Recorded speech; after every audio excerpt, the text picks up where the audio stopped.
Baobá, semente lá da África. Baobá, brota no meu coração. Baobá, aqui também é sua casa. Minha amiga, meu amigo, o dia de hoje, o Baobá Cultural está feliz e em desenvolvimento, porque nós vamos trazer uma pessoa para vocês, que vocês conhecem, que ele desmente o próprio nome. Ele fala muito e tem o nome de calado.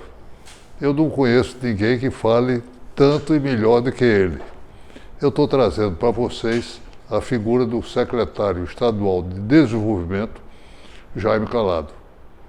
Jaime, todo mundo sabe, é uma figura pública no Rio Grande do Norte, porque onde há desenvolvimento, há um trabalho, há uma presença dele.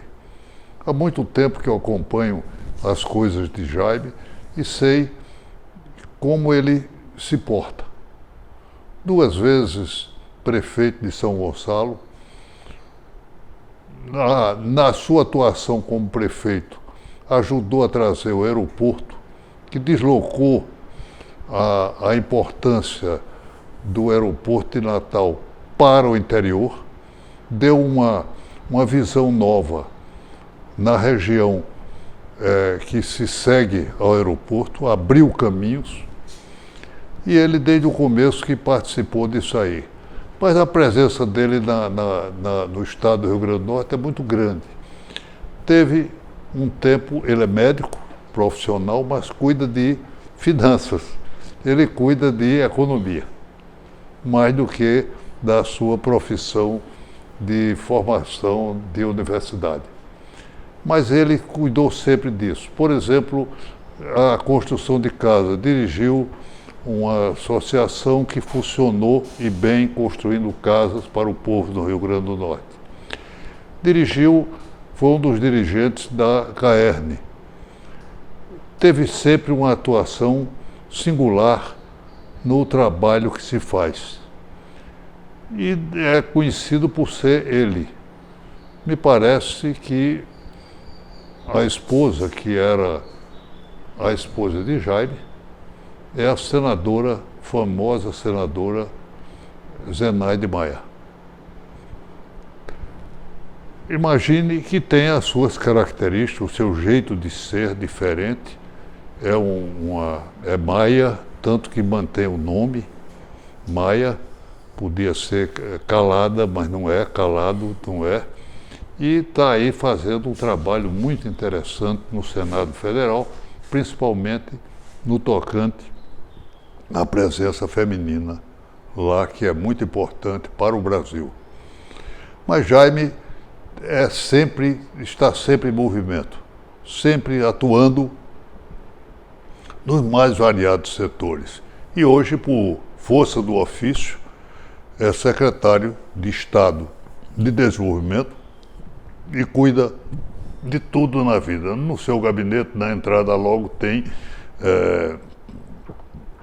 fotos interessantes da energia eólica, dos moinhos de vento girando aí no Rio Grande do Norte. Isso é uma mostra apenas das coisas que Jaime sabe fazer. O Jaime é também de comunicação. Soube que ele faz toda semana um programa de rádio com um grupo e é interessante e muito ouvido.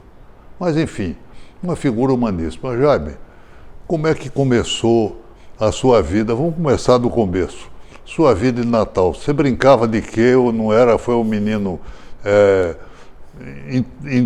introspectivo ou já era assim, com o seu jeito de ser, já mais aberto para a comunicação? Eu quero dizer, professor, que eu estou feliz e honrado aqui de estar aqui no seu programa. Lhe admiro há muitos anos. Afinal de contas, eu terminei medicina em 81 e você era o reitor da nossa UFRN, né?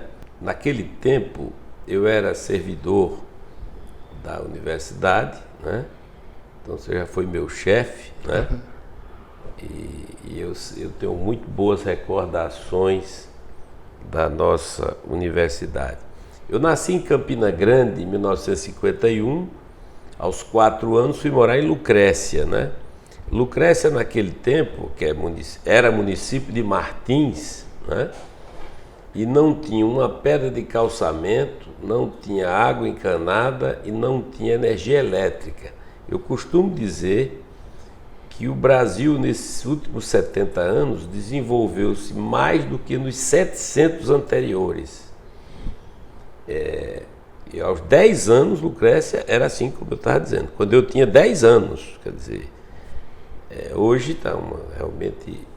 A gente fica... Isso é sempre bom. Rui, meu irmão, que dizia, o progresso é a lei da vida. Se o homem se acomodasse no carro de boi, não estava andando de avião a jato, né? Mas é bom sempre a gente reconhecer que houve avanços, né?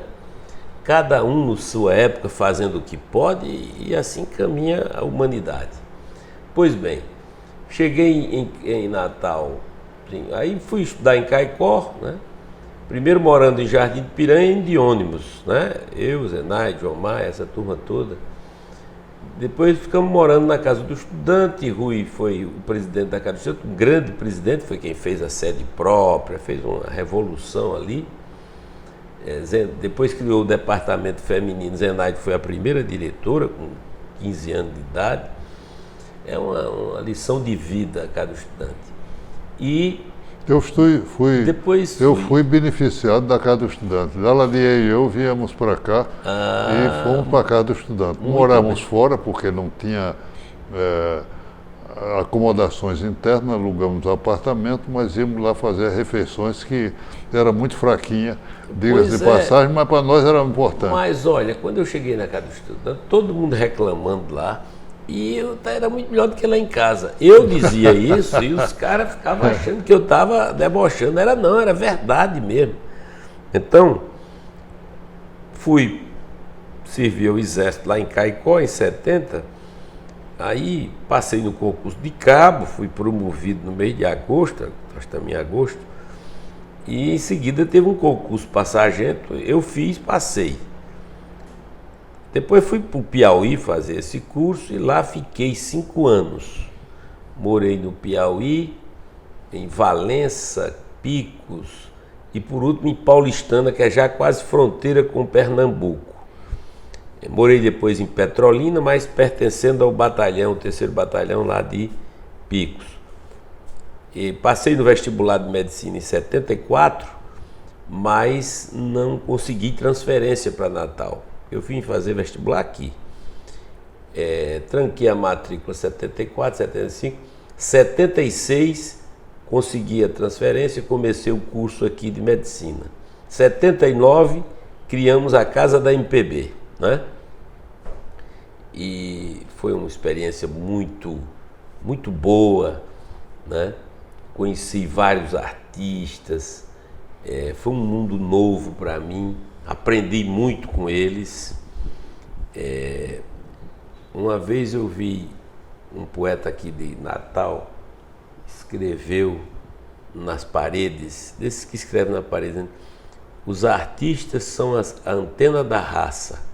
E eu acho que é mesmo. Quem conhece a vida dos artistas sabe disso. Eles têm uma sensibilidade. Não, deixa eu apresentar isso aí.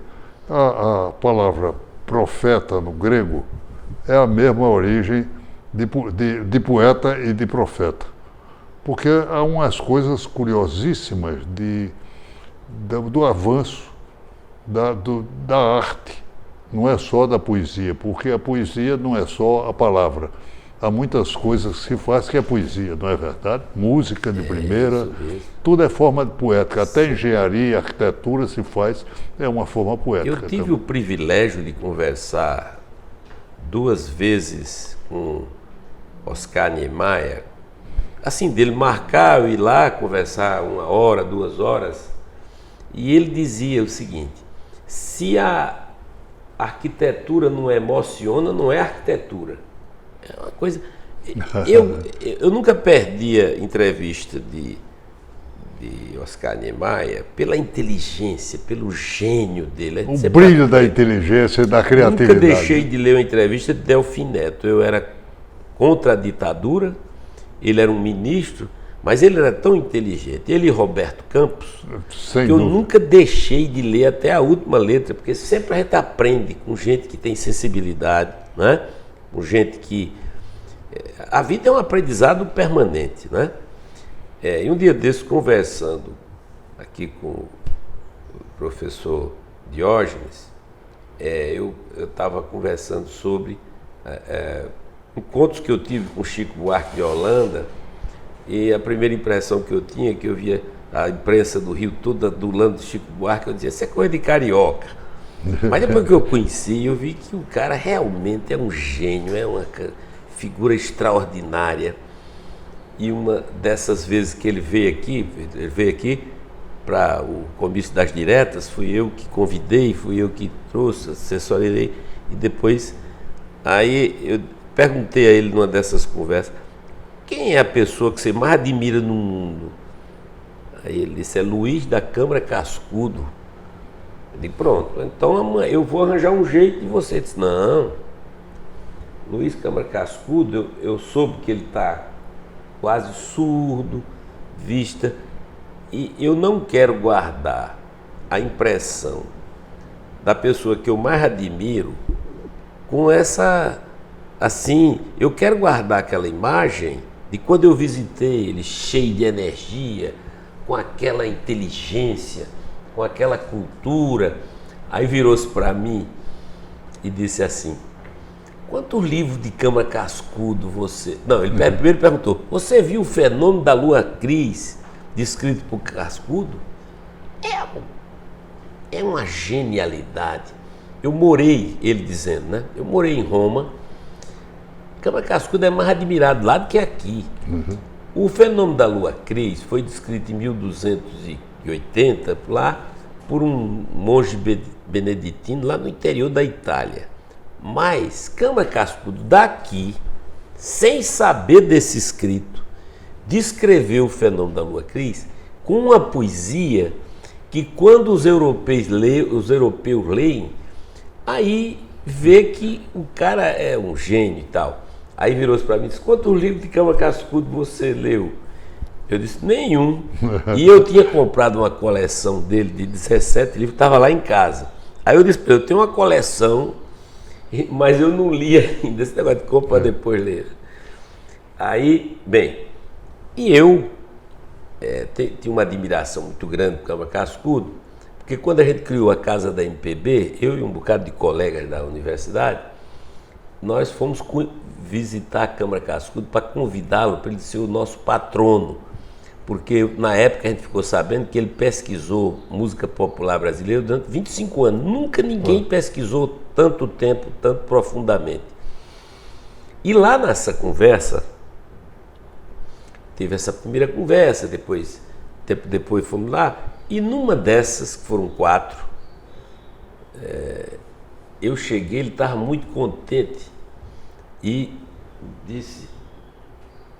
pegou o livro e disse, olha, meu aluno, que eu quero muito bem, grande poeta, Diógenes da Cunha Lima, me presenteou com esse livro, Luiz da Câmara Cascudo, um brasileiro feliz. Mas nesse dia é que eu vi como ele era um poeta. Tudo que ele dizia para a gente terminava dizendo, é por isso que eu sou um brasileiro feliz. Então foi assim, eu nunca me esqueci disso, porque foi uma coisa assim muito, muito marcante, né? Mas deixa eu voltar um pouquinho só por conta do Brasileiro Feliz. Quando eu levei o livro para ele, eu levei antes, Marco Aurélio publicou. Tem uma gráfica aqui, Marco Aurélio sabe, meu pai, meu amigo, e Marco Aurélio exigiu que eu levasse, eu como falei com ele em outubro, ele disse, se você me entregar de dezembro, 1º de dezembro o livro, eu publico. E realmente vai lançar nos 80 anos de Cascudo. Fui para ele, mostrei o livro, ele disse, não gostei do título. Eu disse, o senhor não gostou? Ele disse, não, você está chamando mais de 100 milhões de brasileiros de infelizes, só eu sou feliz? Eu disse, o senhor é feliz. O senhor faz isso, o senhor é ali alegre, o senhor é contente, o senhor recebe pessoas, fez toda a obra que quis, faz a pesquisa, o senhor é feliz. E ele então ficou brincando e tentando dizer que não podia, que não era, porque agredia os outros. Eu terminei brincando com ele, dizendo, professor, o senhor é uma obra minha, de maneira que o senhor é um objeto meu. O livro é meu, vai sair. Logo depois ele passou a adotar. E adotou para valer. Deu entrevista, registrou, fez uma crônica dizendo. E das 4 vezes que eu visitei, e ele marcava horário e tudo, né? Tudo. A vez que eu vi ele mais feliz foi nesse dia, me chamou a atenção. E o livro lá de lado, e ele pegou nesse livro umas 4 vezes durante a nossa conversa. Então, mas eu aprendi mais. Ele olhou para nós, não era só eu, eram mais uns 4, e disse, olha, falar em feliz, quem quer ser feliz tem que aprender a conjugar o verbo compreender. Eu nunca me esqueci disso. Isso ele usava sempre. Olha, quem quer ser feliz tem que aprender a conjugar o verbo compreender. Então, o Câmara Cascudo foi o homem mais sábio. Eu já conheci muita gente, viu? Muita gente sábia. Mas o Câmara Cascudo realmente extraordinário. Era uma figura. Ninguém descreveu melhor o que é o brasileiro do que ele. Porque há trabalhos de Gilberto Freire e de outros, de Paulo Prado e tal, de Darcy Ribeiro, mas ninguém escreveu porque ele pegou tudo, costumes, religião. Agora, só que ele distribuiu em muitos livros e não fazia propaganda disso. Em vez de fazer um livro só, como Raiz do Brasil, de Sérgio Buarque, ele multiplicou o saber. Inclusive lendas do Brasil, mitos, tudo aquilo que conforma a alimentação, tudo que você conforma vai dizer o que é o brasileiro. E outra coisa, professor, ele não era um cara realmente grande. Ele descobriu aqui em São Gonçalo, junto com Mário de Andrade, com essa turma toda, Atanásio, pai de Dona Militana. Quer dizer, é um cara que não apagava a luz de ninguém. Pelo contrário, ele acendia. Isso é que é uma coisa extraordinária, porque muita gente, até inteligente e tudo, mas às vezes quer ofuscar as coisas dos outros. Não, ele é que me jogou na condição, para tudo na vida. Olha, mas, amigo, eu queria mudar um pouco da nossa conversa, porque ela é cultural, a TV Futuro é um patrimônio do Rio Grande do Norte, porque dissemina cultura. Exatamente. Não só representa, mas esse programa tem crescido de uma maneira espantosa. Quando menos espero, encontro pessoas que estão assistindo. Mas eu queria, o programa se tenta marcar personalidades, figuras humanas interessantes. E você hoje está ocupando uma função que é muito própria do seu talento e do seu gosto. Vamos conversar um pouco sobre atividades culturais, por exemplo, sobre o Porto de Natal. Eu sou apaixonado por esse porto, esse novo porto que vai ser construído em Caiçara do Norte, né? Eu gostei do vai ser, quer dizer, para você tá definido a coisa. Vai ser, com certeza. Olha, a governadora Fátima pegou essa ideia. No início ela ficou observando e tal, mas quando ela viu que a coisa é para valer, ela pegou com força. A gente já apresentou esse porto na Dinamarca, na China, em Portugal, em vários lugares. Já fomos ao Ministério de Portos e Aeroportos, Ministério de Minas e Energia, na Vice-Presidência da República, no consórcio dos governadores. Não teve um lugar que tivesse havido assim uma dúvida. É tão impressionante. Mas os valores, como é que você vai arranjar esse dinheiro todo? Que a Luiz Mercadante, que você sabe que não é dos mais simpáticos, né? Não. Ele disse, olha, lá na China, Fátima, esse porto, o BNDES tem interesse. Esse porto é um símbolo. Esse porto é tudo que o Brasil precisa agora. O Brasil fizeram a imagem do Brasil que estava queimando a Amazônia, matando índio.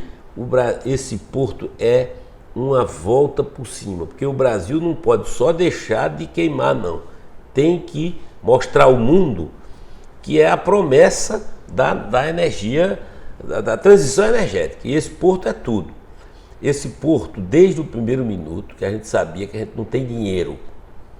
Então tem que ser uma PPP, participação público-privada. Eu acompanhei, como você sabe, a novela do porto, do nosso aeroporto, né? Fui a todas as audiências públicas, aquela coisa toda, e eu digo a todo mundo, só saiu porque foi uma PPP. Porque os particulares botaram ali 500 milhões de reais, mas não foi só isso, foi a velocidade. Se tivesse sido o governo com o mesmo dinheiro, tinha levado mais uns 2 ou 3 anos, e aí como a crise chegou, ele não tinha sido inaugurado. Então eu defendo com toda a convicção, hoje tem 10 empresas, professor, 10 empresas gigantes, com memorando assinado, querendo ter garantida a participação no porto. Nós conversamos com Robert Klein, ele é o CEO da Voltalia, aqui no Brasil. A Voltalia é uma gigante francesa que investe muito aqui. Ela trouxe o centro de operações mundial dela para aqui, que ela Mossoró, né? é para Mossoró, E aí ele é entusiasta do Brasil. E ele, quando a gente foi a Portugal, ele foi para lá para a gente assinar um protocolo, né, querendo produzir hidrogênio aqui. Ele já produz energia eólica e solar, né, mais de 1 giga aqui, e queria a garantia da participação do porto. Eu sugeri a ele, então, ele convidar essas outras 9 empresas a fazer um consórcio, né, Maravilha. para que esse consórcio entrasse na PPP para construir o porto e usar. Você, de certa forma, foi um padrinho do aeroporto. O aeroporto tem um problema grave que eu lhe transmiti, você compreendeu imediatamente, que é o seguinte: a União, em vez de fazer a desapropriação, transmitiu ao Estado essa responsabilidade, e o Estado assumiu a responsabilidade. Foi feito um convênio da Infraero para que o Estado desapropriasse os terrenos. Passado mais de 20 anos, 20 e poucos anos, e eu sou advogado com Ezequias Pegado Cortez e Marli Bahia, de alguns, dos que 60% que não foi desapropriado, ou seja, devidamente.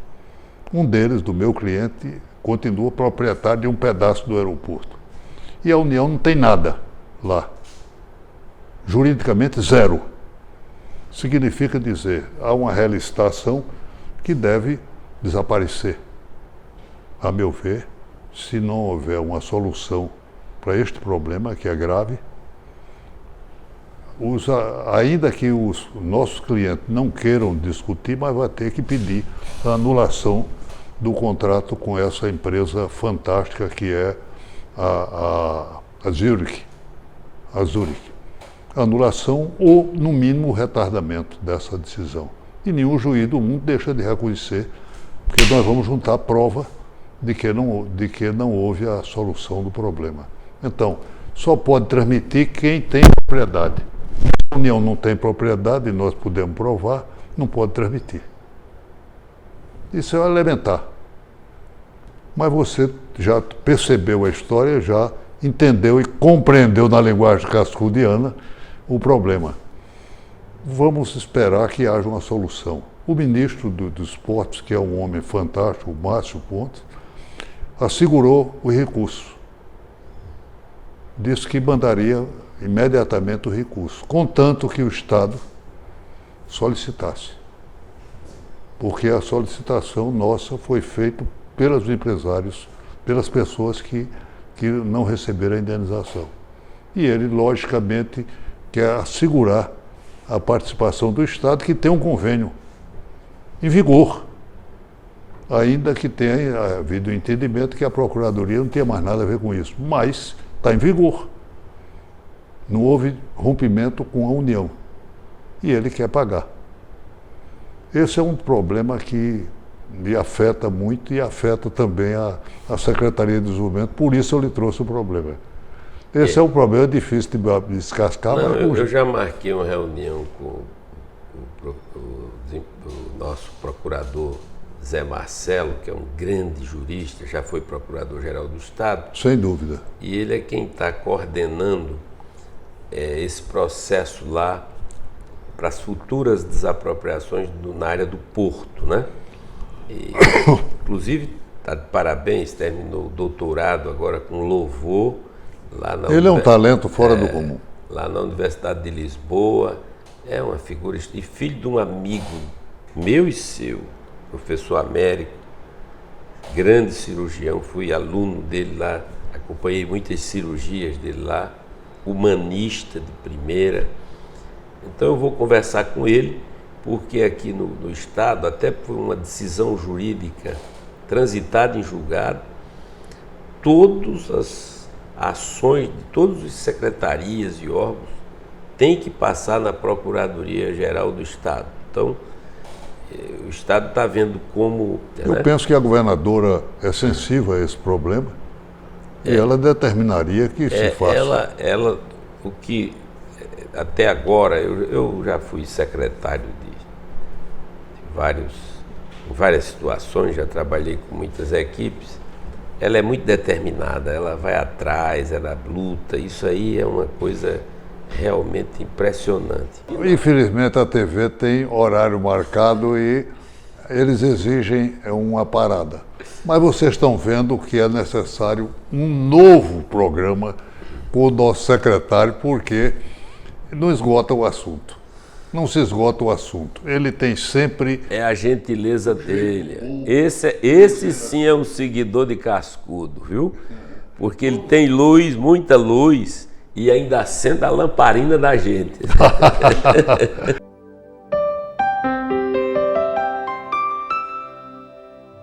Mas eu queria trazer para vocês este livro que eu indico sempre, um livro. Este é A Luz de Lucas. Lucas, no grego, já a mãe dele demonstrou, significa luz. É a história de um rapaz, filho da grande figura humana, procuradora do Estado, Magna Letícia, que viveu 31 anos. E aí o Covid levou o rapaz. Ele gostava de fotografia, novamente luz. A fotografia é a própria luz e sombra que se faz a foto. Ele andou pelo mundo e fez coisas magníficas, mas foi embora com 31 anos. Ela fez este livro, que é A Luz de Lucas, é uma celebração. É um livro lindo, teve a participação de Marise Castro, que é uma bela poetisa, e eu recomendo este livro não só como uma obra de arte, mas como um resgate de uma personalidade.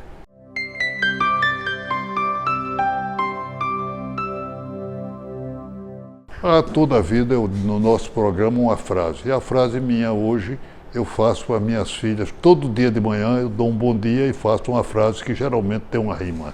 A de hoje é a seguinte, e recomendo a vocês.